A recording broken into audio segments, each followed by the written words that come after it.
Başla. Näme hakda gurlaş? Salamu alaykum Musa aga. Aleykümselam. Selamun aleyküm vatandaşlar. Salamu alaykum vatandaşlar. Dur. Ne? Başla. Haydi. Näme? Bugünkü tema şol halkdan gelýän sorawlardan berjek mentide şey Amerika barada şu Amerika Amerikadan dost bolmaly. Ay Amerika gelse eýdir, ay Amerika gelse beýdir. Şonýaly sorawlar bar-da. Amerika musulmanyň ganym duşman diýip bir näme bar? Propaganda bar. Şoňa näme teredýän Musa? Ve sorular Murat Kurbanov'un iş satarı bilen gelen verdiği duyuşluklar geçirdi, miting geçirdi. Yukarı derecede duyuşlukları kongreste, senatta iş geçirip duyuşluk geçirenler bilen bağlanışlıdır. Böyle sorulan gelmeye düşünükli halkın içinde ksenofobiyadan derecesi yukarı derecede ölsem de mesela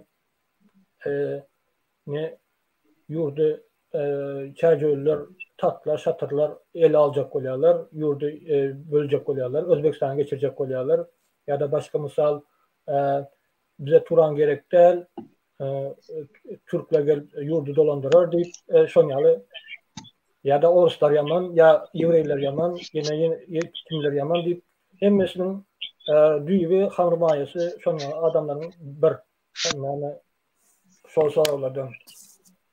Amerika bize dostandar, düşmanındar, yine sayızda bol bilir. O zaman bu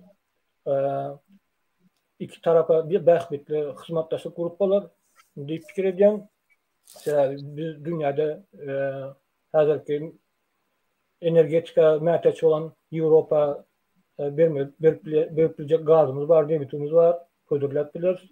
Özgelerinde Amerika'dan ingo ösen devletlerden ılımy teknologiýany alyp bilýär diýip hasap edýän.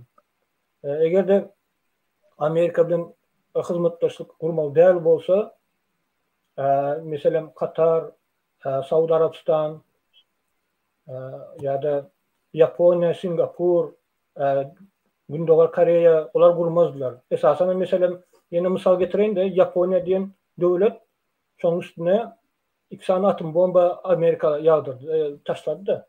Häli bir gün şol ýerde onkologiýa keselleri bilen şol sebäpli onkologiýa keseli çağıldy bolýar-da. Eger Amerika bilen dost bolmaly däl bolsa, şol Ýaponlar dost bolmazlar. Emma olar pragmatik, rasional, düşünjeli adamlar. Amerikada nähili bähbit gazanylýan, nähili ýurda pozitif tarapdan rol oýnaýandygyny düşünüp özlerine hizmetlaşıp bağlanıştılar Amerika bilen. Ilmi tarapdan, ekonomik tarapdan, yara tarapdan, harbi tarapdan ve razvedka tarapdan. Şoň üçin Amerika gelecekde uly partner bolmaly biz bilen diýip hasap edýän. Al näşe Amerika yaman, Türkler yaman, Türkler gelse, Amerika gelse diýen adamlar şoň hemmesiniň hamrmayası şu ksenofobiyadan. Yani onun sebepleri var ksenofobiyanın. Näme üçin beýle ksenofobiya ýüze çykanyň sebepleri var. Hemmesiniň şol düýbi bir. Şoň adamlardan ertigi birin ay tap çokay ya şatır diýip söz çykmagyna garaş bermeli, geň galmaly däl oňan adamlardan. İkinci soragyň Amerika musulmanlara düşmanmy? Eger de düşman bolsa, Saudy Arabistanyň Araplary, Katar, Dubai ýaly musulman, has konservativ musulmanlarda, has büyük göter, o da musulmanlar bir näçe bölege bölünýär-de, Şiiler diýdi, ona näme Salafiler diýdi, Sofiler diýdi, Sufiler diýdi. Şolar has konservativ, has nähili ultra radikal tarapdan tutýan adamlar. Arap, Saudy Arabistan, Katar tarafları, şolar näme dost bolmazlar, soýuzdaş bolmazlar. Katar'da hatta adam var. O Dubai'de razveddanlardan çalışıyorlar. Sırrı'yla göz gömü işleşiyorlar. Mesela ben yaşayan yerimde içerik siyasetine ayayım. İçerik siyaset men yaşayan yerimden 30 bin göresen 4 san mescit var. Ondan başka da New York'ta Oraza bayram, Kurban bayramını 1000 gün belirleniliyor. Savyada'da. Çağlara okul yok çok günler. Ondan dışarı ayrıtayım İslam mektepleri var. 1. klasdan 10. klasa geçerli. Ondan başka da Kaliforniya'da Kaliforniya'da da Texas'ta da belli ştatlarda Müslümanların kök olan ştatlarında yönetim enstitüleri var. 4 yıllık okuyorlar. En güçlü enstitüden Zeytuna College deyip college var. Dünya belli college ol. Orada en güçlü dünya belli derecedeki güçlü alimler var. Hamza Yusuf belli alimler var. Bu yerde İslam dini hasen pacarlar ösüyor. Amerika'da, Avrupa'da da şeyle en tezlikinde ösüp barayan dinlerin biri İslam dininde. Birinci yerde duruyor. Şönyalı. He, Amerika'da birinci duruyor ha? Amerika'da o. Avrupa'da da şeyle. En has dekinde ösüp barayan dinlerin biri birinci yerde İslam dinidir. Yani taraptarken olýar da o. Taraptaram da taraptarlarım var. Karşıdaşlarım var. Taraptarlar ne yapılı? Amerika'da o Müslümanlar bu diyen adamlar onyalı değil. Berdeki politikler gözünü tutmalı da Hristiyan devleti tarihi tarafta noktayda nazardan alındı. Müslümanlar, Hristiyanlar asıl bu tarih boyunca uruş gelen adam. Yine Amerikan siyasetçileri demokratik prensipleri korumak için Müslümanları temsil edilse taraf tutuyorlar. Mesela onlar idealar eğer de bugün Müslümanlara hakkını, hukukunu temsil etsen, ertir başkalarının başka bir dindar toparların hak hukukunu kesiliyor. Şeyden demokratik prensipler bozuluyor deyip idealarda. Şunun için şu hak hukuk kanunu koruyorlar. Kanunun istendik adamı öz dinini praktik etmek için hak veriyor. Ha, düşündüm. Neme? Indi daşky siýasaty esasy da biziň meselede. Oňsoň Siriýany Amerika öýran etdi. Günde müňlerçe çaga ölýär. Şonýaly soragy bar. Seredin şonýaly Siriýa belki ýene Irak, Libiýa, Yugoslaviya diýip ya Afganistan diýip mysal getirýärler. Öyle birinci sıralarını görmeýärler. Birinciden Siriýa meselesinde Siriýanyň şu derece elten diktatura rejimi. O Amerika var bolsun ya yok bolsun, hukman suratda şol ýagdaý emele gelýär. O tarih boyunca seyretsek hem diktatorlar ahir sonu ulu tragediya, halkın trajediyasına getirýär. Hiç ýeli bu ýerde Amerika rol oynayan yok. Bu ýerde gaýtan Rossiýa şol öz hak hukuklaryny talap eden adamları, köçe çıkan adamları oka tutup türmeye basıp zorlap şeydip havusa birazdan uğuşuna getirdiler. Ondan Rossiýa boldy. Sonraki Türkmenleri, Suriýa Türkmenlerinin üstüne bomba yağdırıp köp adamları helak etdi. Adamlar Avrupa taraf migrasiýa etmeye mecbur etdiler şolar. Diktator goraýa. Yugoslav meselesinde de şeyle Yugoslav meselesinde oradaki Müslümanlar, ilkinci Müslümanları Broz Tito deyip diktatör vardı. 80'ci yıllarda Rusya SSR dövründe. Müslümanların haklarını kesiyerdiler şurada. Albanlar vardı, Bosnyaklar vardı. Ondan ilkinci Türkler näme şolarak boşun girecek deyip ilan etti. Eğer siz girmeseniz men girerim deyip, men gireceğim deyip de. Ondan Türkler NATO'nun azası olan için belki azalarım belki NATO'nun azalarım koldamalı oldu. Sebepler hakikaten de Türkler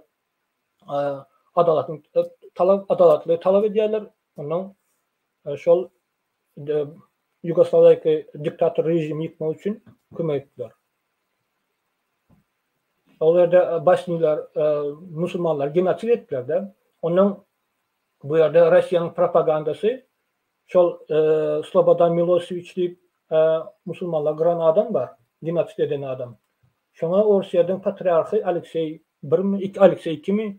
Şona medal veriyor. Zat deyip, malades deyip. Hristiyançılığı koruyan deyip. Şol eden işleri için. Bu mesela Rusya'nın şol taraftan zatları var. Malumat altığı bilye, şonda da şola münasip deyip orden verirler. Onun Libya boyunca da, Libya'nın şonyalık Muammar Kaddafi terörizmini sponsor eden adam böyle öz halkını Abdüsalam mı deyip zat var. Türme var, şurada neçe adamı kırıyor. Ahir sonu diktatura havusa ilti. Amerika'dan önem şonyaldı. Amerika barım. Amerika darakçı da diktatura bar olsa hükman suratta şonyalı havusa getiriyor. Yani başka birinin adına gidiyor. Bu yerde Amerika'nın günahı yok. Yani 30 yılın içinde Amerika hakikaten bir cinayet işletti. Şu Afganlara bir günah bir yer bakına tapıp etti şol. Ne hale diysem. Yerliksiz hücum etti şol Afganistan'a. Şunu belirlemek gerek. Eğer de Amerika düşman olsa Irak kaldı da. Irak'ın 90'cı yıllarda Saddam Hüseyin o da bir diktatör. Amerika'nın sayıcıları var. Kuveyt, Saudi Arabistan, ondan Katar, Bahreyn, hemmisinde şol Dubai, Emiratlar var. Hem yerinde Amerika bazaları var. İsrail'de de var. Şolara Saddam Hüseyin raketi gönderdi. Bir ondan Kuveyt'e bakanalar bizim yerimizi deyip ne skvajnaları alacak olursa bizim yerlerimizi deyip bakanalar girdi. Amerika öz sayıdaşlarını taşlamaya arkasında duruyor. Onun uruşa girmeli öyle. Onda da Saddam Hüseyin ütülüyor. Ona da kail olman yine kimya yara döredörün, atom bomba yara döredörün deyip zaten ne kadar hayvat etti yani. Amerika'da ve İsrail'in zaten behbitlerine şol anadaki eğer hayvat etken bolsan, bizim hopsuzluğumuza hayvat etken bolsan onda bizim zat diye bakanalar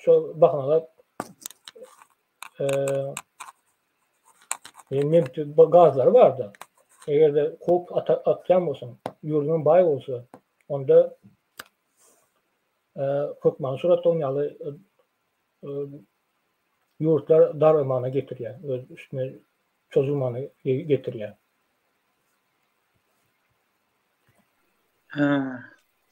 Doğru. Neyme? Şey diye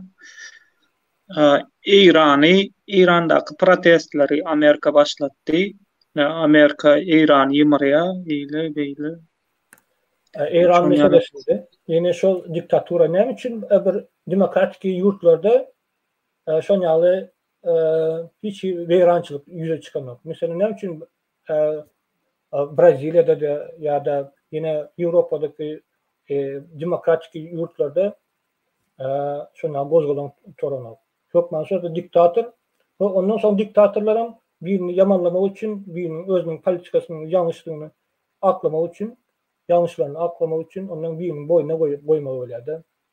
Amerika yaman, Gün Batar yaman. O hiç öyle dahil yok. Eğer de Amerika'da şeyler zat vardı, alıp parayalar. Prinsipte alıp parayalar. Checking and balance diye. Hem taraflayın seyredilip onun reforma geçiriyorlar. Diktatör rejimlerde sol balans diyen zat yok. Birbirini bağırlap bilen oklar, şahalar birbirini bağırlap bilen oklarda. Hem şahalar bir adama tabini oluyor, ondan disbalans emeli geliyor. O disbalans vakti boyunca sosyal problemler emeli getiriyor ve yurdun içinde gozgolon turmanı, revolüsiya turmanı sebep oluyor. O Amerika'dan görmeli değil, onun öz içinden görmeli. Yani Amerika eğer de halk zaten şol revolüsiyaları azatlığı öne sürüp demokratik prinsipte yurt kuracaktıysa şöyle güç içinden tapılsa Amerika hukman suratda kömeğe gelse Amerika dünyanın seyredişine kapitalist devlette bazar hükmünde seyrediyor. Bunlara da öz ekonomikasını östürmek için bazarlarını yineltmeli. Sonda Amerika zayıfladı. Oyuna giriyor. Doğru. Neme? Yine bir soru var. Amerika gelse diye, neme häzirki oturarlar diye, Putin'in kurjoklar diye, son Türkmenistan'a meselem da, indi Türkmenistan'a Amerika gelse, häzirki Putin'in kurjoklary otyr, son Amerika'nın kurjoklary oturar diye de. Nezeredim, o halkın erkine bağlı. Birinciden halkın erkine bağlı. Mesela Saudi Arabistan bilen Abu Dhabi, Emiratlar, Katar, belki Bahreyn, eğer de zat olsa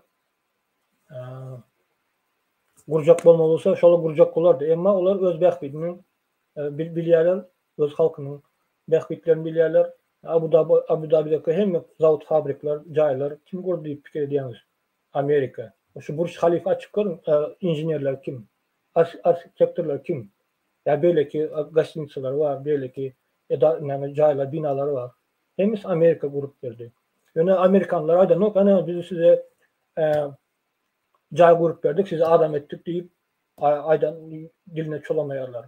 Ya da Araplar aytma, siz bize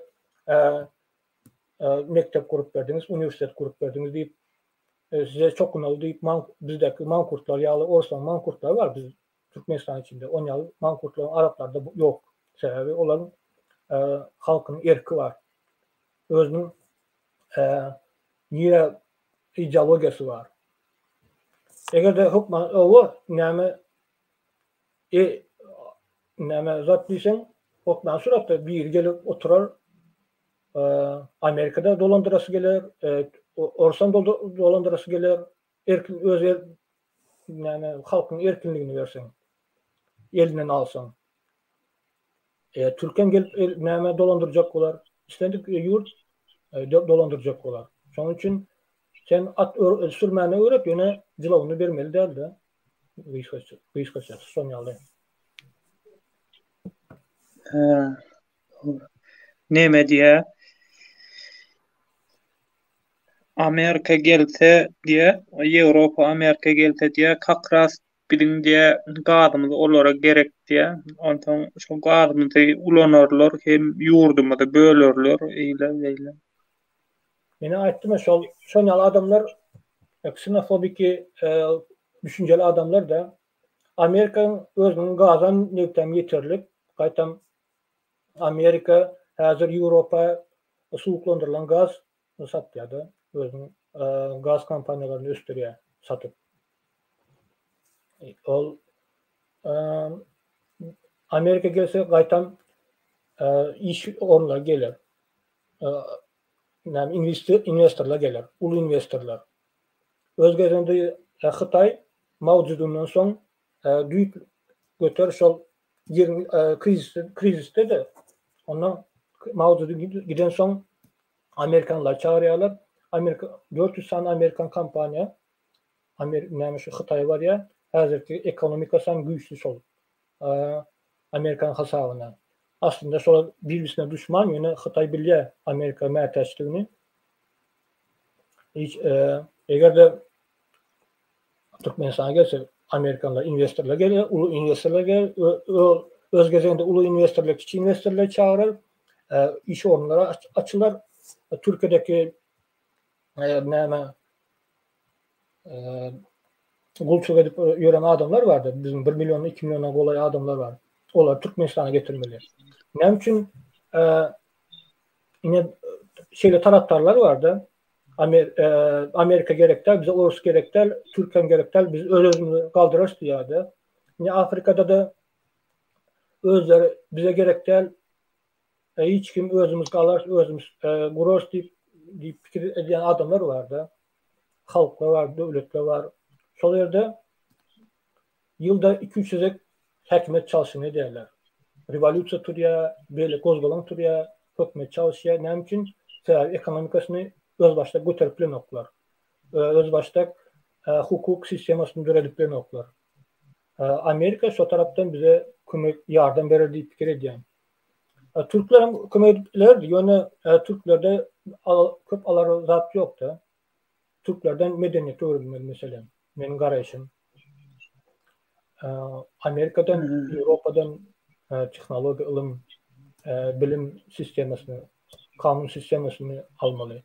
Yani Katar'da mı, Dubai'de mi, Amerika'nın 6 tane college var. Yani college değil. Enstitüsü var. 6 tane. Özel olması küçücük devlet. Ondan Amerika gerek del diyelim bilen Amerika gelmesi Orus gelir. Oruslara da silahlı mesleğin pustani white ya da bizdeki yolun içinde katı köp mankurtlar, vatnikler vardı. Oruslar gelse hem rat gülyalı olar deyip. Yani Afrika'da da Sentral Afrika Respublikası deyip vardı. Sonra Prigozhin, ÇVK, Wagner grupası var. Hükümeti Adarman, kömek ediyorlar. Bir topar gelmene yardım veriyorlar. Yarar bilen. Türkmenistan'a hükmen suratda oynayan adamlar orsa çağırır deyip fikir edeceğim. Prigozhin gelip adamlar, Türkmenli adamları kuvalda alıp çok işlek gider. Gıydan zorlak gider. Gazımızdan el alıp Xitay bilen özara paylaşıp geçirir deyip fikir edeceğim. Eğer de Türkmenler bir Afrikan yurtlardan, Afrikan adamlardan bir ütkeşik deyip hasap edeceğim olsa o da yanlış. Türkmenler Afrika'dan yurtlarından bir ütkeşik baylığın var diysem, var deyip kullansam o da yanlış. Afrika'nın özüne yeterli baylığı var. Bizden kim değil. Onların bilye. Onlarda da kolonyal siyaseti geçirilip, onlarda da halkın milli travma geçende, şu kolonyal siyaset geçenden sonra bize hiç mi gerek değil, Fransızdan gerek değil, onun bize İngilizlerin gerek değil deyip sonyalı izolasyon siyasetini alıp baracak olup özümüz kururuz deyip radiyerler ama ekonomikasını kaldırıp bilmeyen belli bir toparı ol dayarlar adamlar. Bağda görüyorlar, go gepleyerler, belki go adamlardır ama hakimiyete sol topar geliyor, ekonomikasını götürüp bilmeye, ekonomikanı götürmek için investorlar gerek. Investorlar gelmek için siyasi garanti gerek. Siyasi garantinin siyasetçiler garanti verip biliyordu. Tabii sen yatırım pulun bir gayet gelir deyip garanti verirse ondan investorlar geliyorlar. Investorlar gelse iş orunları açılmalı. İş orunları açıp yani Türkiye'deki belki yurtlardaki adamlar getirmeli. Yurt ösmeli. Şu Afrika'da sol ekonomikasını üstürüp bilmem yine aşağıdaki halk ne ile terzi topar olda yine devlet çalışını getiriyorlar. Yani hükümet çalışını sonyalı. Doğru. Neme Ýene bir sorag bar. Olam diýe näme Owganistany, Amerika Owganistany diýe Talibanlara taşlap gaçyp gitdi diýe. Näme hemme gadyny, newtini aldy, ondan yer asty baýlyklaryny aldy, ondan gaçyp gitdi diýe. Yok, Amerika 20 yılın dowamında şoýada 2 trilyon dollary harçlaýdy NATO güýçleri. Amerikanyň özü 1 trilyon 200 milyardyny pul harçlaýar 20 yılın dowamında. Amerika Afganistanda gaz, neft yok. Ýöne geologik razvedkala geçirilýär. Olarda gaty köp minerallar var. Esasen hem häzirki döwürde litium diýip mineral var. Elektrik mobilleri üretmek için häzir defitsit material, mineral. Şolar bardygyny bildiler. Ýöne alyp bilmekler. Sebäbi almak için infrastrukturany döretmeli, infrastrukturany döretmek için stabil döwlet bolmaly. Amerikanlar stabil döwlet edip bilmediler. Birnäçe programmalar geçirýärler, sosial programmalary, daýhanlary goldurjak bolup, her hil programmalar geçirýärdi ýöne. Talibanyň özüniň ideologiýasy bar, ahyr soňy mejbur boldular gitmäne. Onda da nähili mejbur boldular, maskara boldular da Amerika şoğlardan çykanda. Ýöne talan ok, zaten ok, gaýtam 1 milyar 200 milyarda 1 trilyon 200 milyarda çyldyk pul harçlady.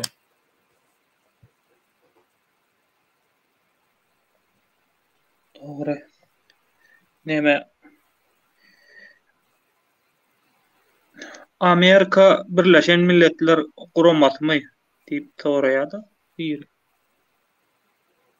Yok, Amerika Birleşen Milletler guramasy däl, ýöne ştab kwartirasy New Yorkda ýerleşýär.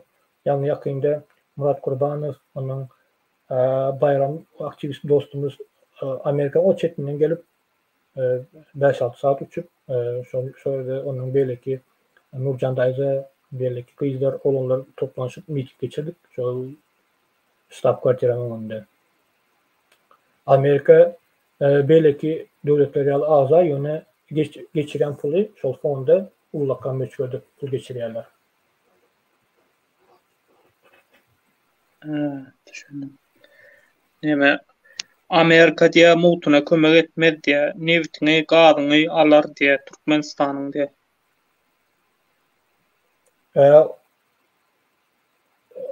Alar diýip Amerika aýdana kapitalistik döwlet, ol hyzmatdaş grup bolar. Birnäçe mysallar getirdim. Näme Pars ýarmalymy şol edi. Pars dengizin ýurtlaryny Katar, Emiratlar, Saudy Arabistan, Bahreyn, onuň Singapur, Ýaponiýa. Singapur meselem hiç hili alara zady ýok. Ýöne şoýda Amerika kompaniýalary bar. Singapurda hatda özüne suw çykan çaýasy ýok, bina gurmany. Ýöne Amerika kompaniýa gelip şoýda ekonomikasyny galdyrmana kömek etdi. O hökmen suratda bizden bir zat almaly, bizden orundan bir zat almaly. Onu alıp mutuna diýip Amerika mutuna nähili fondu var, garip döwletlere kömek edýärler. Hatta musulman ýurtlara, Mısır'a näçe milyon her ýylda belli programmalary berýärler. Amerika şeýdip öz ýumşak güýjüni görkezýär.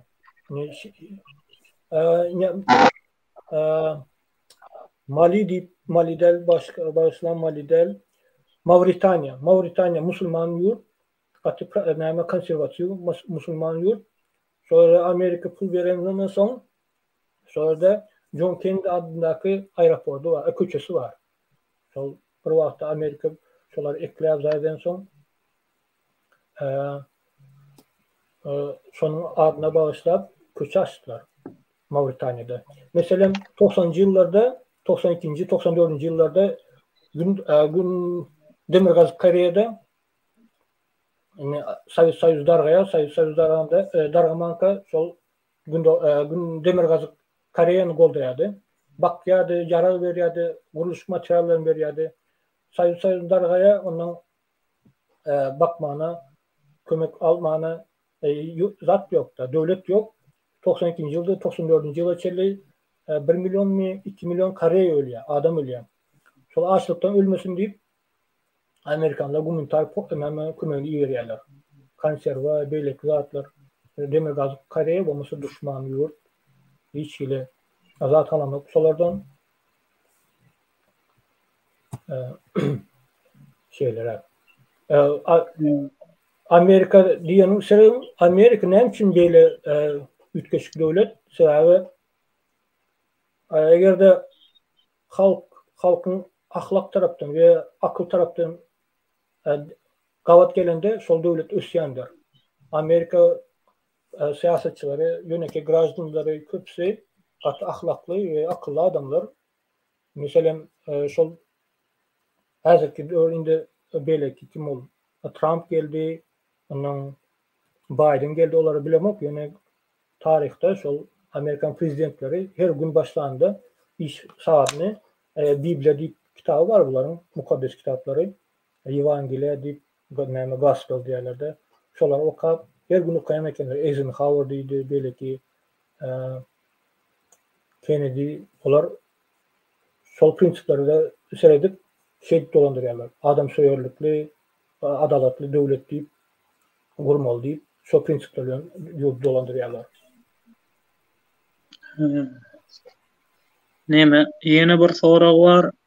Putin ölmese diye Amerika aýagyny tekmedi Türkmenistana. Yok, on yıl değil.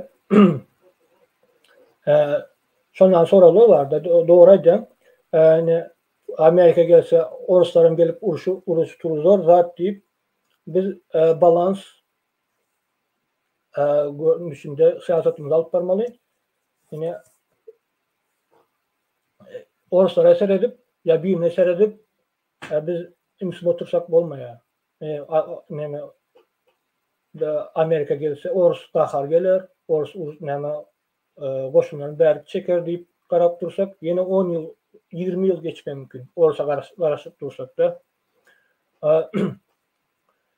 Ukrayna meselesini misal getiriyorlar da Ukrayna'nın nämetdi hani Amerikanlar Amerikan çağırdılar. Ruslar özünü korumak için şey uruş turdu deyip misal getiriyorlar ama Ukrayna bilen bizi demiştirsen bize eser doğrunda çiğmal respublikadık. Ukrayna endüstriyel bir respublika.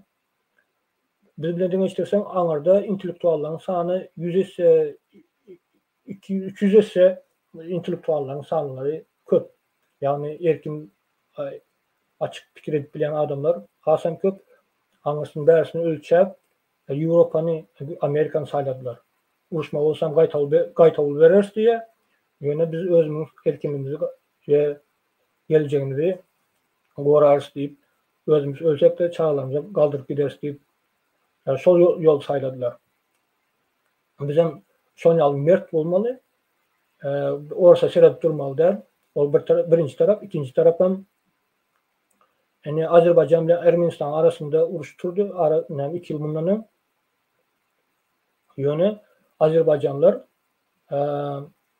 Türkler çağırıp özüne garanti taptılar.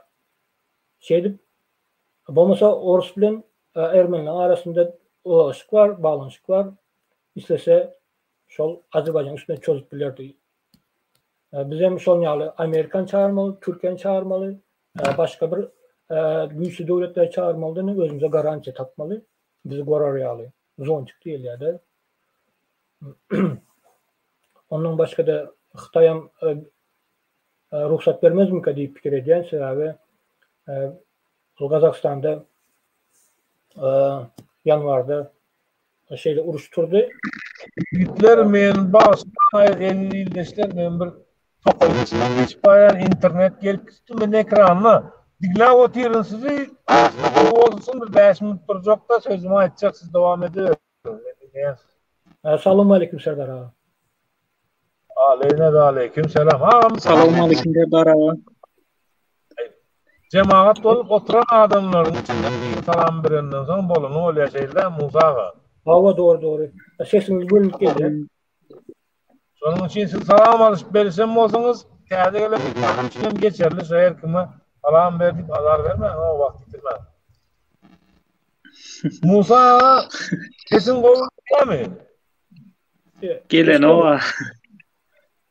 Sesim goýulýar. Sesim ýaman erwet gelýär. Yoksa tokoydan bir çıkıp alayım, durup gürleşerlerdir. Siz fakat devam ediverin, ben açacak sonuna. Yardıma salın, Bolya. Boldy. Hava nämede kaldık? Liberty. Neme? Ukraina. Hava.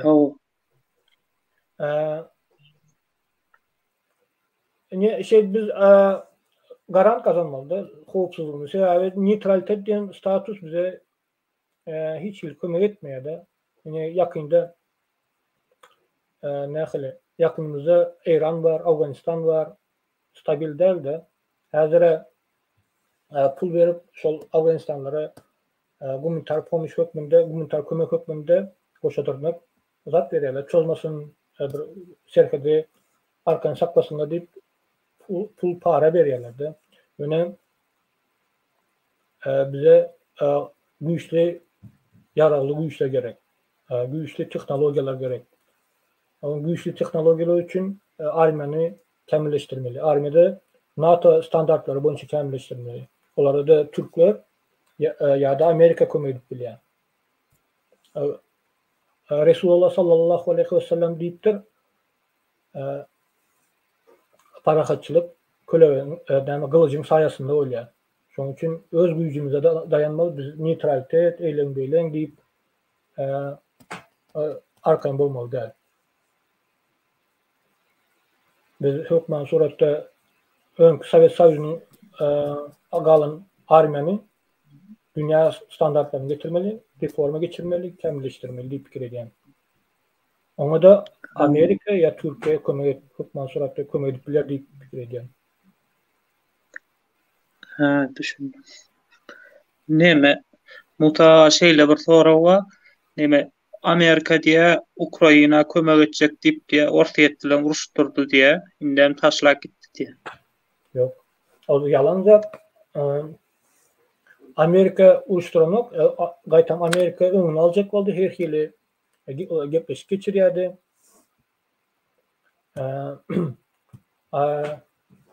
Putin bilen ulaşacak her hili zat ýerdi, emma Putin'i diktator bir göwnüne zat getirse şol manewiliçe diýär, şonu tasdik etmek üçin her hili uruş tutapýar. Diňe bu Putin del, ondan öňki Stalin boldy, Hitler bolsun, şoň ýaly hemmesiniň häsiýetleri bir diktatorlaryň. Onların beýlekleri, näme beýlekleri atýar. Amerika goldap dur, goldaýarym, gelecekden goldaram. Sebäbi bu Putin dünya derejesinde hop salýar, yaragym bar diýär, atym yaragym bar diýär. Tek garşyma çyksaňyz ulanarym diýär. Hiç kim göwnüne yaranok. Amerikanyň uzak möhletleriň plany bar. Russiýany şol hukukdan, Russiýanyň alyp barýan hukukyny neutral ýadan getirmek. O da diňe Ukrainanyň kömegi bilen getirip bolýar diýip häzir şoň üçin Amerika köp miktarda pul berýär, golda berýär, syýasy golda berýär, harby, ekonomik tarapdan. Ol häzir Ukraina bilen gaty ýakyn hyzmatdaşlyk saklaýar. Düşündüm. Neme? Şeyle bir soru var. 2023-nji ýyl Rus diliniň ýyly. Ondan tamam neme Rus mektepleri, Rus universitetleri açylar. Neme Serdarymyz dogry ýoldan gidip barýar diýär.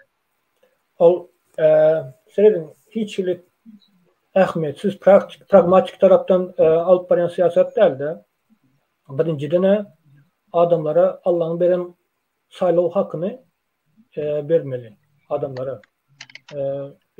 Bu alıp baren siyaseti adamın saylov hakkını adamlardan alıyor bu diktatura.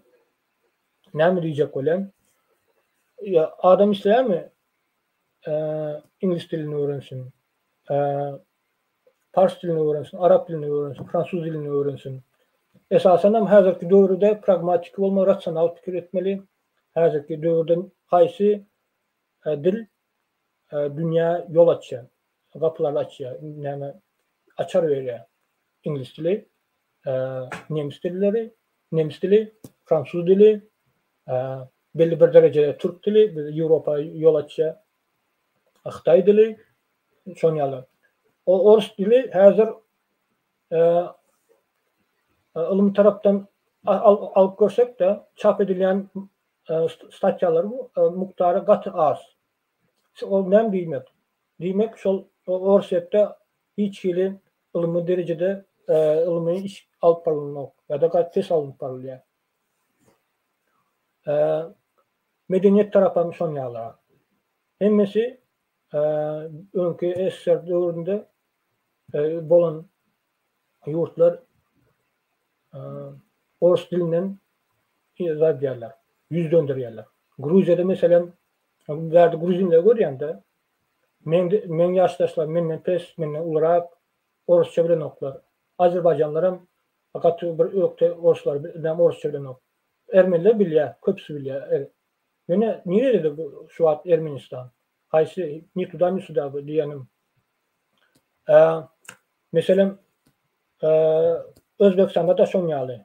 Özbekistan'da, Kazakistan'da Orusça biliyorlarsa ulu serkede var. Onlar mecburi adayda bilmeli. Tacikistan'ın belli bir derecede biliyor. Kırgızistan'ın ulu der yöne biliyorlar sebebi ekonomik taraftan bağlı köpsü işlemene gidiyorlar. Şol yerde öğreniyorlar. Yani mektep derecesinde İngiliz dilini öğreniyorlar. İngiliz dili hazır adamlara, yaş nesillere dünya yol açıyor. Rus dilini fakultatif etmeli. Adam ister mi? Orusça öğrensin ya da devlet şolara bir mektep kurup versin. Ayratın Orus mektebi, ayratın bir mektep Arap mektebi açılsın, Fransız mektebi açılsın, İngiliz dili mektebi açılsın ya da şol bir mektebin içinde bir neçe muğamlar olmalı. Okuçular özleri saylamalı. Haysi dili öğrenecek. İspan dilini mi, Fransız dilini mi, İngiliz dilini mi, şeyler.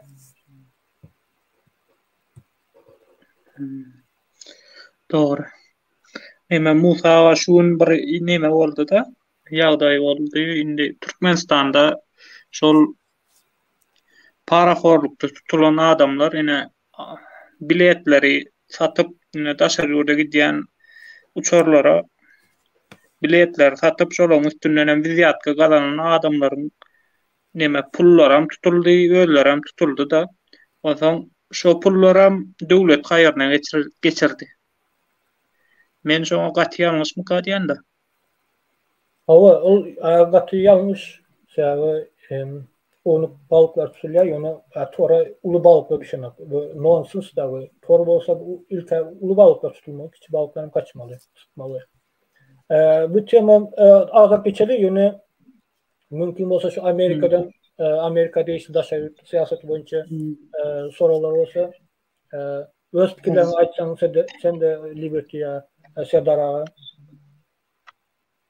sen nähil garaýan şu Amerika meselesinde ya daşary meselesinde? Meniňe Amerika boýunça Türkler hiç pikirim ýok.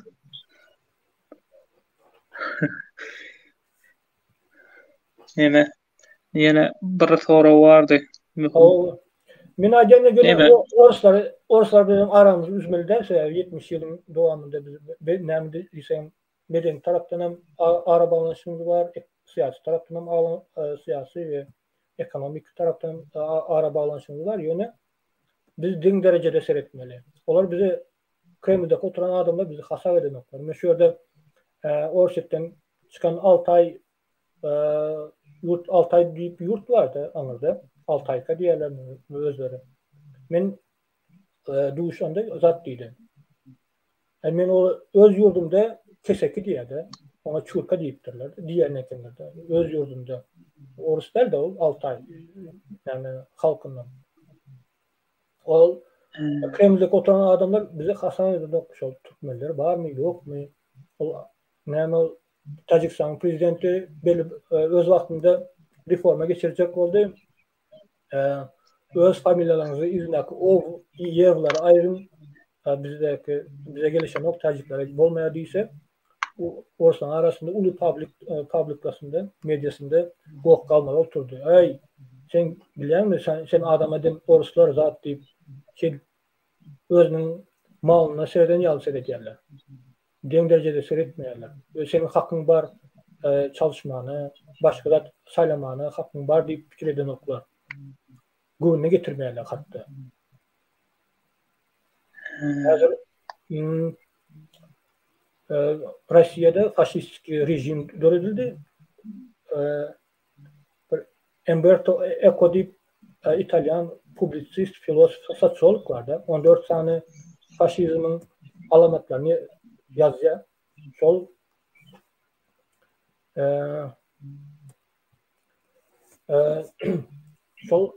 alamatlar Rusya'da dengilip durur. Ben ayçam Nemisler Germanya'da öz wagtynda faşistik döwletdi. Yani ondan halk sol keseli ýeňip geçen soň normal döwlet emes aralyşyk saklaýar. Russia men umyt edýän Russiýada sol keseli ýeňip geçer, diktaturyny ýeňip geçer, demokratik ýurt bolar. Hökmen suratda aralyşyk saklaýar diýip pikir edýän, saklamaly diýip pikir edýän. Näme diýär? Amerika siýasaty Türkmene ziyan yetirmejegine kepir geçýäňmi diýär. İlkinci kefil Türkmen halkı özü bolmaly. Türkmen halkı näme isleýär? Meni zada jogap beripdim men. Ýok erki bir samsyk adam gelse halkym şonu goldasa, o da satsa, o tapawy ýok kime satyp biler. Amerika'da satyp biler, Oruslara satyp biler. Yani Amerika'da içerik siyasetinde öz arzuny getirip bolýar. Mesela senin Amerika'dakiler demokratlar goldasa, sen belki Respublikanslar diýsen, ona Türkmen halkyna azar berer diýsen, Kongreste şol goldayan adamlar, demokratlar tankitlanýar. Ondan goşatmaly bolýar. Alpariyan siyasetinde mesela diktatör olsa, diktatör goldayan bolsa Amerika, Türkmenistan'da, Türkmen diktatörü goldayan bolsa Amerikanların özleri şol Alpariyan siyaset tutuşunu prezidenti ya da Alpariyan adamları tankitlayalar, onu balans saklap bilýärler. Belli bir derecede. Mesela yine Haşoğlu öldürüldü de Amerika'da Saudlar Arabistan'ın yakın hizmetdaşı Gorovçusu diýsem bolýar. Yöneki raýatlar arz edip soğusanda da Müslümanlar arz edip Amerikan senatlarının üstü bilen, kongreslerin üstü bilen sen Obama döwründe Obama döwründe ondan Trump döwründe sonra Trump'ı tanıtladılar, Obama'nı tanıtladılar. Obama son üstünde zar etmeli oldu. Aranı üzmeli oldu. Trump'ın arada onutlaşan oldu. Yöne Biden geldi. Şol Khashoggi'ni öldüren taraftarları yine Biden'ı tanıtladılar. Biden istesen istemesen bolýa ol öldürülen zat cenayet deyip aytmalı oldu. Yine Araplardan Amerikan arası bozuldu. Şoňa näme bir çäre görüldüm ya? Yok çäre görülemek näme Süre Amerikanlar sanksiya girmeli oldu, tanıklamalı oldular da. Şu an esasında Salman, Muhammed bin Salman çare görmeli oldu eden adamları. Yani onu buyruk veren özleri de aşaktaklar çare görmeli oldu. Yani öldürdüler, attılar, yukarı ceza verdiler. Olmasa Müslüman ediplerdi şu Muhammed bin Salman. Yani Amerika'nın basının esasında aşaktakları çare gördüler. Hazır sebep Müslüman bolsam bir Amerika'nın basının esasında, tankının esasında Saudi Arabistan'da reforma geçiren bolýarlar. Kanser edilen bolýarlar. Avrupa'nın gymmatlyklaryny getirjek bolýarlar diýip düşünýärler, reformalar geçirýärler. Bolmasa hiç şona reforma içe adam derdi. Muhammed bin Salman. Neme İran'da o Süleyman'ı diýip biri bar da bir general. Hava. Şonam öldürdü. Hava. Onu Trump dövründe öldürdü o. Yani o İsrail'in görkezmesi boyunca men edil ol zatlara näme bilemok, gyzyklanamok da içkin. Ona jogap berdi. Bu yerde Tub İlyas deyip vatandaşımız soru veriyordu. Hiç zaten farkında değilsin. Indi adam olmanı öğretmek katı kıyın adamları. Gözünüzü açın. Oldu indi. O sıra bak adam oldu deyip fikir etmeyiniz. Bu soru mesela sorulmuyor. Orası da bak adam olduk deyip fikir etmeyiniz mi? Sırada 6 yıl bundan ol. Ben bir radyo dinlerken Afrika'dan, Kongo'dan yanlışmasam şu Kongo'nun adamı radyoda ayıp veriyordu. Belgiyanın bir vakti kolonyası olanda ondan bu yaşlıkta ösende Belgiyçiler Belgiyalılar bizi adam etti, mektep kurup verdi deyip ösüpler de şey aklında. Belgiler, yani Avrupalılara minnettar olmalı deyip ösüpler şu mentalitetle. Ondan bu şu Belgiya var ya Leopold II yanlışmasam şu dövrü koloniya dövründe tarihini öğrenipdir.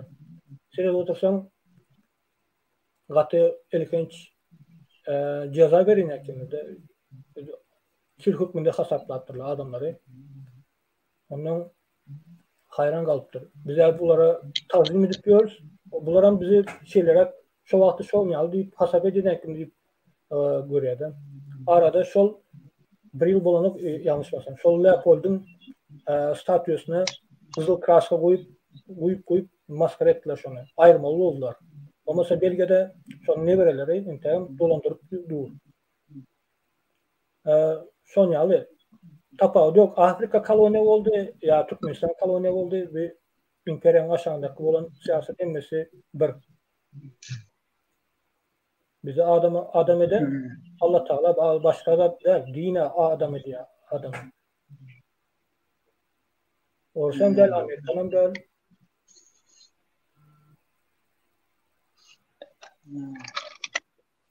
Doğru.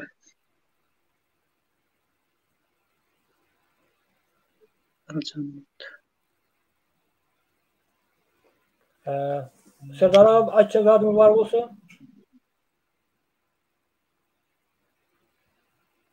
eşliler mi? Koşacak adım var olsa Gene şu attır kovuyu geçtim bir. Zaptalı bir geçeyin. Saat üzerine ziyan vermedi hali. Geçen geçsin giden gitsin. Hadi yakacağım evet. Böyle. Onda devam edelim Liberty. Başka sorun var mı? Ya neme? Yine bir soru var da şol hazır biz Orsiýe'den ine Orsiýet bizi alar diýip bilgenýärler-de. Orsiýe'den hasabyna geçdi meselem Türkmenistan şonda gowy bolarmy siziň pikirinizçe? Yok hiç ile gowy olmaz. Menet şol yine ekonomik düzeltmeli.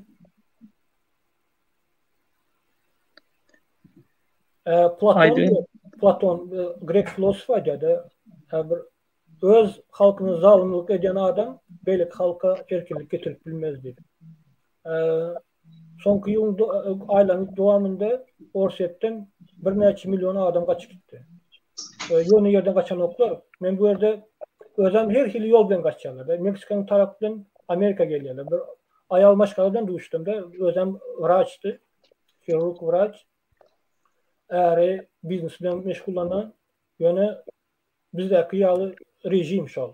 FSB, Minister KGB, bir müddetçe müstedara eğer urup eline pullarını biznesle ya ondan zordan kaçıp Amerika geliyorlar. Ne için Amerika Orus'a geliyor? Ne için Amerikanlar Orus'a da baran hiç önemli zat dermiş o. Fikirlenmene zat der mi? Şunun için Orus'dan hazırki yaşlılar karışmalı değil.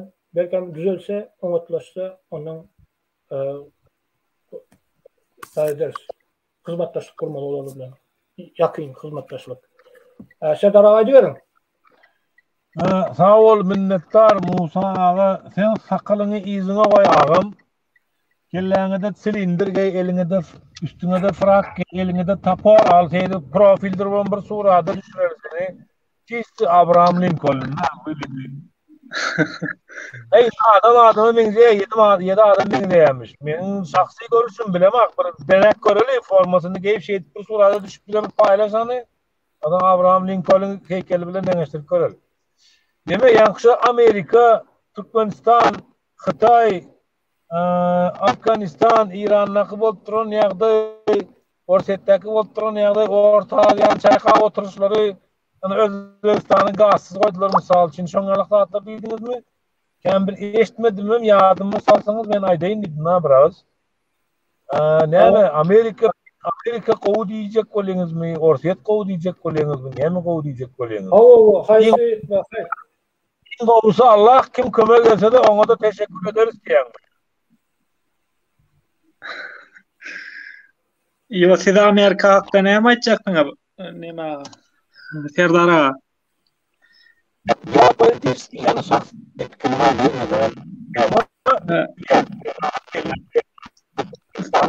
Sesiniz gelen ok. Sedar ağa bir yola çıksanız ona näme swaz tutorialy, bağlantı tutorialy sesiniz kesilip gelýär.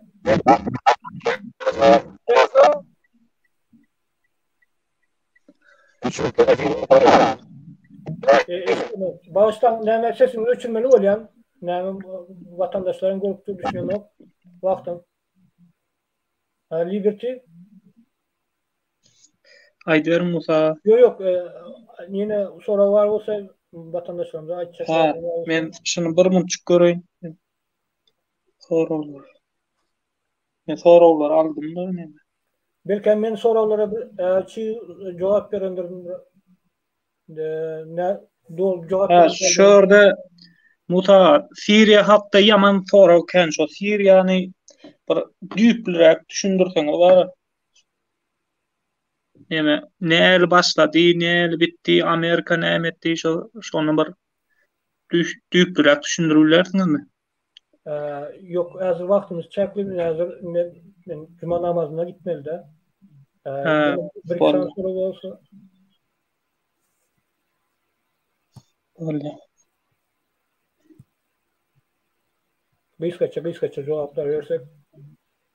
Ben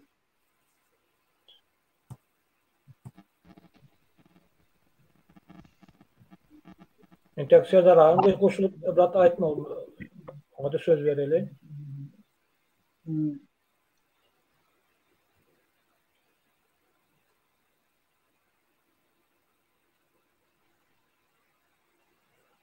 Bizim ilkinci maksadımız sol ekonomikan investorlar çağırmak. Investorlar çağırmak için daşayordun ösen sivilizasyadaki yurtlarda Amerika, Avrupa'nın yurtlarında siyasetçiler garanti olmalı. Onlar benim garanti olmak için olar bilen hizmetdaşlyk etmeli. Ýöne yerden ne hazır Gurbangulla sanksiýa berip hat ýagandan o sanksiýa bermeýärler. Duşmaly, görüşmeli, gepleşmeli. Şoň üçin murada ugat ýör. Akyan, deryalar, denizler söküyor. Yönü yerden bolmaya. Ulakan hazır hareket etti, yol açtı. Yine gelecekte, yine getleşmeli, görüşmeli, duyuşmalı. Şeyle zat vardı. Murada gitmek hukmandı mı? Şol Amerika'da bilen oktu mu? Şonsudan bir neme Amerika'da ya deyip Amerika var mı? Gerek deyip şuna sonra olanlarda halkın arasında. Birinciden Amerika'daki cevapkar adamların işgalleri var ve siyasetçiler var.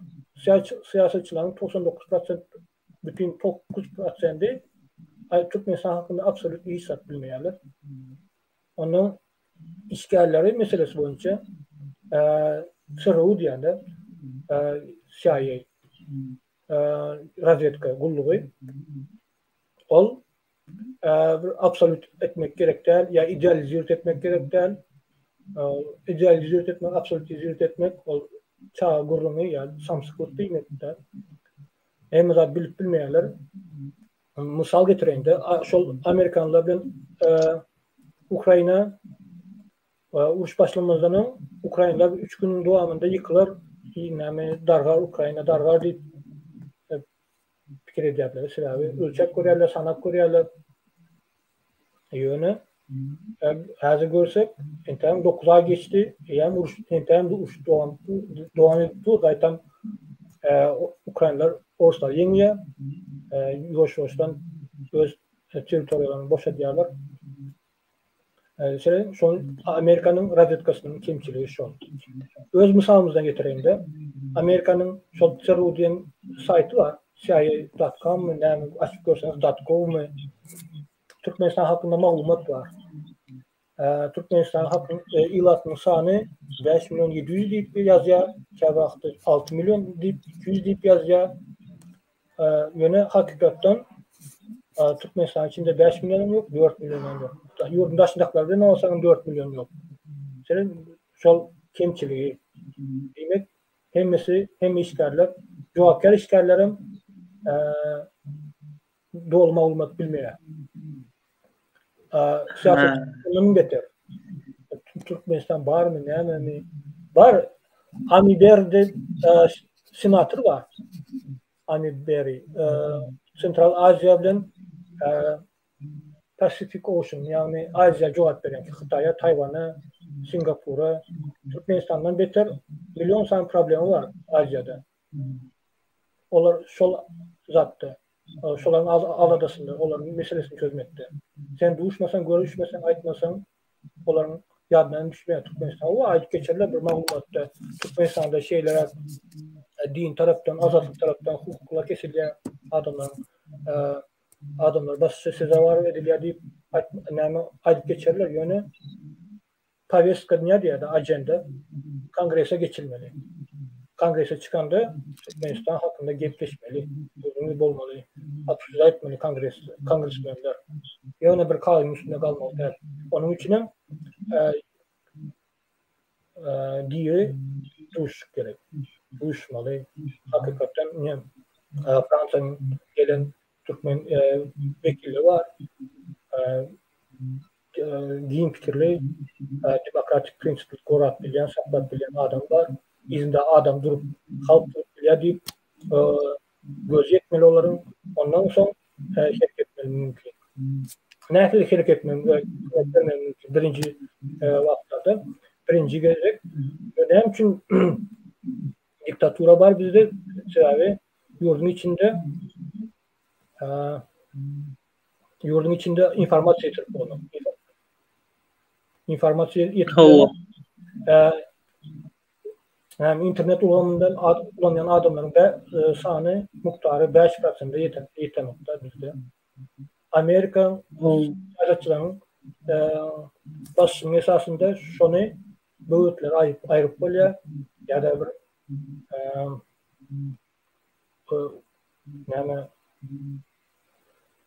hem dastuk hem yeterli informasyon yeterli kanal verip bilir bize.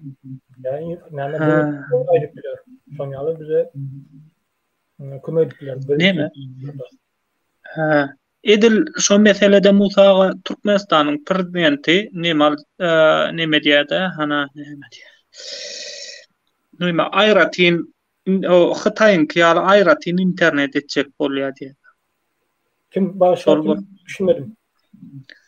Türkmenistan'ın prezidenti Gurbanuly Berdimuhammedow. Şol Türkmenistany internetten dünýä global internetten kesjek bolýar. Özi Ayratin internet. Yok. Hytaýda bar. Hova. Ayratin edip bilmeýärse, ayratin etmek üçin hem zady tehnika çözmeye, tehnika satyn alaýyn diýende de spesialist gerek, spesialistin bizde Türkmenistan'da yok. Yöne hem maglumatlary hem instrumentleri Hytaýlara berip kontrollük edip biler. O doğru. Yöne informasyon garaşsyzlyk diýip aýdyp bilmeýär, informasyon goragly diýip bilmeýär, hem maglumatlar, zatlary, instrumentleri Hytaýlara geçirmek bolýar. Häziram akıllı döwlet diýip, akıllı şäher gurjak diýip, näme bir topar enjamlardan guruşdurarlar, ýa-da kontroly Hytaýyň önümleri de ol. Kameralar, kompýuterler hem açarlar Hytaýlarda bolar. Hytaý hem Türkmenistan näme bar bolsa, näme edilýän bolsa, gos aparatyň içinde, döwlet aparatynyň içinde de, daşynda da näme bolýan bolsa, Hytaý hökümet şortda biler. Kontrol alýar. Ýöne Ayratin internet döredip bilmez. Doğru. Diňe Hytaý edip bilýärmi ýa-ni başga döwletem edip bilýärmi? Yok, yine Amerika GPS mesela Amerika'nın elindeki kural. İşlese Irak'taki uruş vaktinde Iraklılar şu GPS olacak oldu yine Amerikanlar bulaştırdılar hem de Irak armiyası şu GPS'te kullanılan zatları yanlış bulup çıkıp özlerine ulan vaktlaran oldu. Amerikanlar şu Amerika dip bilýär, Fransa dip bilýär mesela. Britanya dip bilýär. Önemli olaryň sistemasy bir sistemada. Doğru. Amerika bilen hyzmatlaşyp etseň, deň derejede edip bolýar. Mesela Türklerim bir wagt mätäç adam şol Amerikanyň kömegine. Häzir mätäç, Araplara mätäç. Ýöne gerek wagtynda Amerikalılara bar yok bol deyip öz oyununu oynayalar. Türklerim, Araplarım, Muhammed Saudi Arabistan'ın gerek vaktinde bizim neyip satarız diye Araplar. Gerek vaktinde satmarız diye, köpürdürüz diye, köpürtmürüz diye. Gerek vaktinde Oruslardan hizmetler edip den derecede alıplar yani özlerine. Bizde Oruslara barsan sen gul hükmünde Oruslar neyim deyse şonu etmeli öyle ekranın önünde ey дружеский народ, братский народ deyip dost doğanlıkka, näme döwlet deyip, doğan halk deyip aýtmaklary mümkin ýöne de facto fakt boýunça olar bize gul hükmünde seredýärler. Doğru. Şeýle başga soragyň bar bolsa ýa açyk zadyň bar bolsa goşsaň Liberty. Şu İran'daki bolan protestda Amerika'nın daxily barmy? Yok, Amerika'nın daxily yok. Amerika'nın daxily, İsrail'in daxily bolmagy mümkin ýöne. Amerika ona etmek mümkin, İsrail'in zat boýunça. Gatygu sonra bellep geçme. İran gelecekte yaran alma mümkin Oruslardan. Hazır İran Azerbaycan'a hop salýada bizim territoriyamız, bizim İran'ın territoriyası deyip şonyalı seredýärler. Türkmenlere de şonyalı seredýär mümkin. Sebäbi ilkinci yıllar, Karasylyk yılları Rafsanjani döwründe mi İran şol wagty Yeltsin'e ýanyna gelip şol Türkmenlerin territoriyasyny paylaşaly diýip şoňa ulaş gepleşjek boldy. Sebäbi diktator bilen gepleşýär, halk bilen çözmeýärler olur. Şu Yeltsin'den ne barıyorlar. Yani Yeltsin ona ruhsat vermeye bizim teritoriyamız diye, bizim gözleşirimizi diye. Şerif kalya. Şimdi hazır İran yadro yalanı atom energetikasının bomba yasası Azerbaycan'a da Türkmenistan'a da hop salma mümkün. Bakana tapıp çözme mümkün. Eğer de başka bir hükümet etse Putin yalı Ermenisi bombasını zat deyip korkuzup teritoriyamızı almam mümkün. Onun için balans tutmak için Türkleri, Amerikanları çağırmalı. Başka adam bize konu ettirmez deyip, başka devlet konu ettirmez deyip dedi.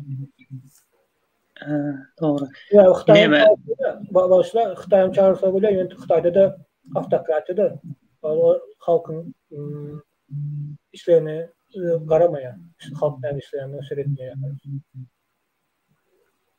Doğru. Neme yine kömek etmek boyunca Avrupa'da edil neme Amerika'ya almaya yoksa neme farklı mı? Şimdi hazır bir Avrupa bilen ullokan bir neme alalaşıklar şertnama bağlaşıp ana şol bile kömek etse mesela edil devleti yıkmakta, kurmakta sonra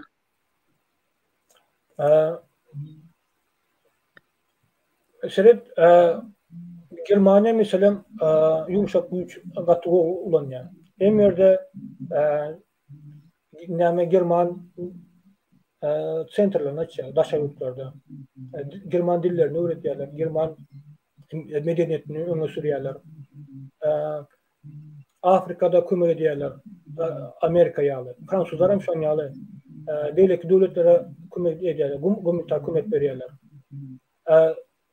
Layta'da Germanya bizimle has ulaşık saklama mümkün. Onlar yitiren gazın özünde olmak için bir yerden gaz takmalı. Hazır Katar'dan, Amerika'dan satın alıyorlar. Yöne Tuba bilem Türkiye Müslüman biz gaz satıp biliyorlar bile. Gaz onlarda bir imperialistik seyretmeler yok da. Onun bizim halkın, German halkına has neytral seyrediyor. Amerika bir hukuklu seyrediyen olsa Germanya'dan cinal alışa deyip ayıp oluyor da Germanlar. Doğru.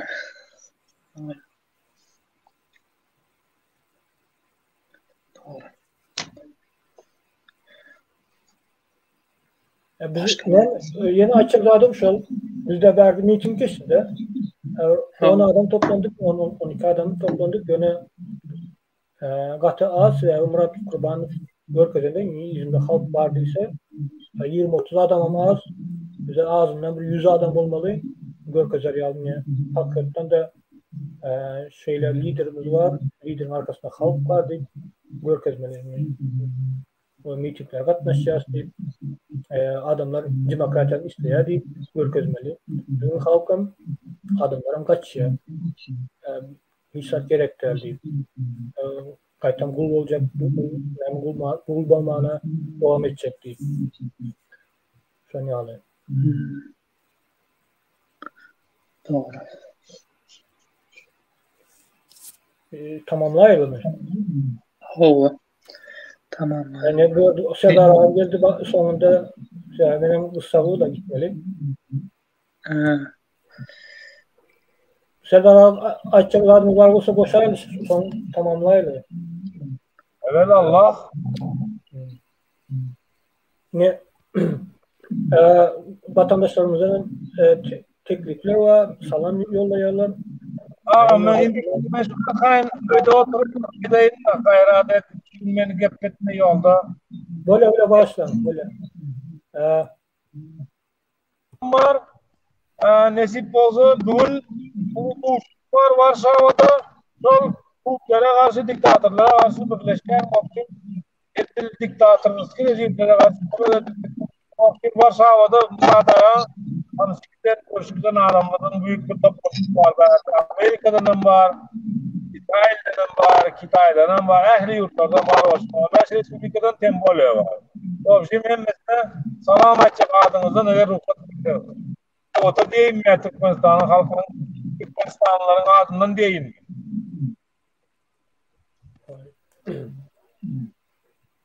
Alo. Eştile özünüz görün onu. Gelen ok mu?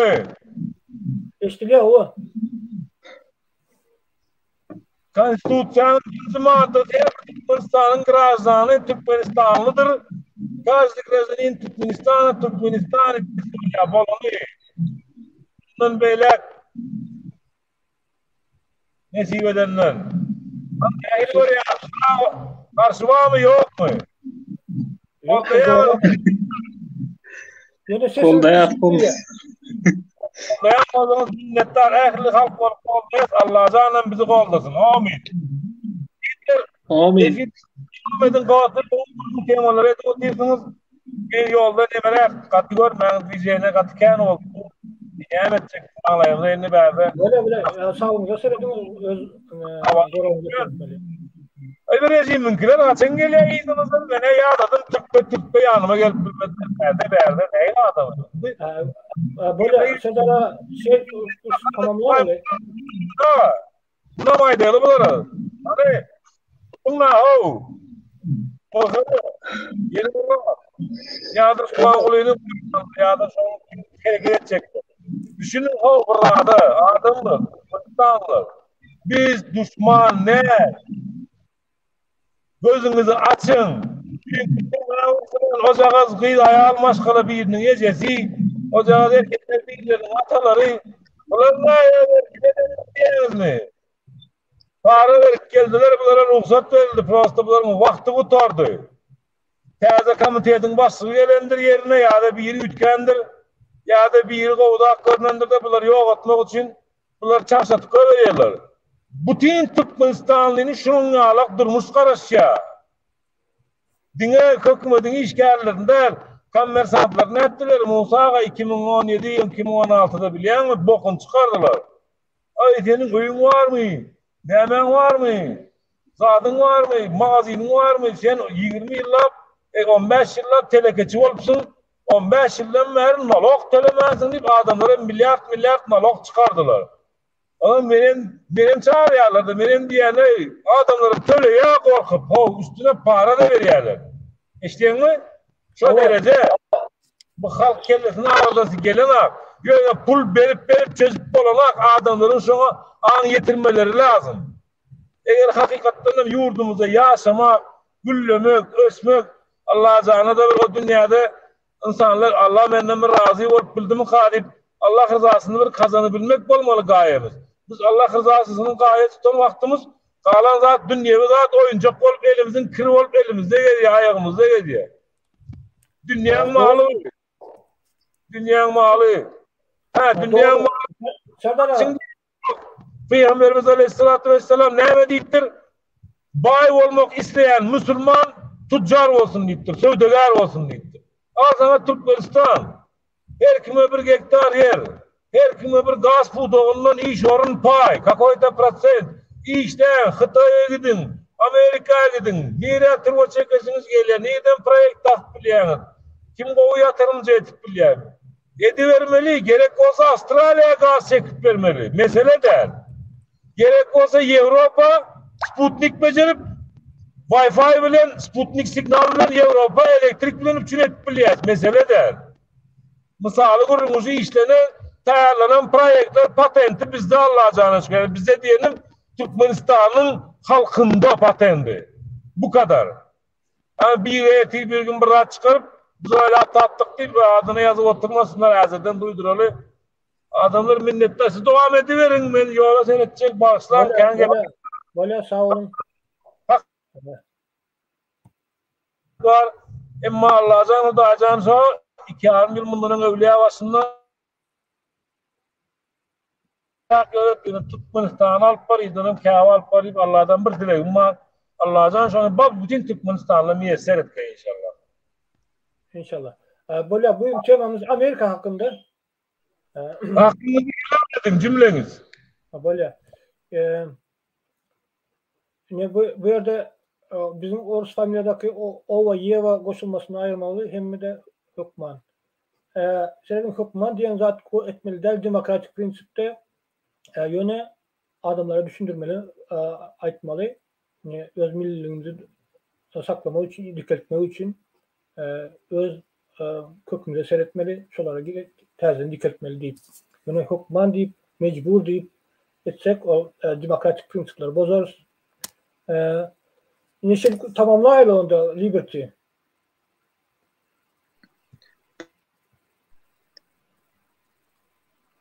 Liberty. Sağlaşayla. Bolya. Böyle sağ olun vatandaşlar. Sorun var olsa boşluk bilirsiniz komentarı hukman yazın. Bu da öz boluşlu bir golda bize mecbur şol yazmanı gerek. Böyle sağ olun.